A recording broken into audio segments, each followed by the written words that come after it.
বন্ধুরা দেখুন, একদিকে বাংলাদেশে নির্মমভাবে হিন্দুদের উপর অত্যাচার চালানো হচ্ছে।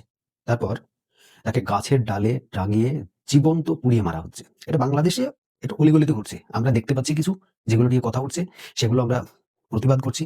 আর এই প্রতিবাদের জন্য আমাদের কলকাতায়, ভারতে, যেটাকে আমরা হিন্দুস্থান বলেছি, সারা পৃথিবী হিন্দুস্তান বলেছিলেন। আর সেই হিন্দুস্তানে আমরা এই নির্মম যে ঘটনা, এই ঘটনার প্রতিবাদ করতে গিয়ে আমাদের ভারতে পুলিশের হাতে মার খেতে হয় আমাদের হিন্দুদেরকে।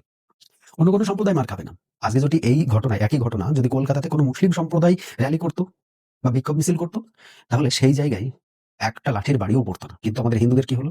দেখলেন তো আপনারা। এটা হয় হিপোক্রেসি বলে না? যে আমাদের ভারতের মধ্যে যে আমরা বিবিধ ধর্ম, বিবিধ ভাষা নিয়ে আমরা খুব গর্ব করি তো? এই গর্বের পরিণতি এটা। আর সেকুলার করে আমরা মেতে উঠি, আমরা নিজেদেরকে বলি যে আমরা সেকুলার। আমাদের ভারতে সব ধর্মের মানুষ বসবাস করতে পারে। আজকে যেটা ঘটছে আমাদের পশ্চিমবঙ্গে যা হলো, সেটা বুঝতেই পারছেন।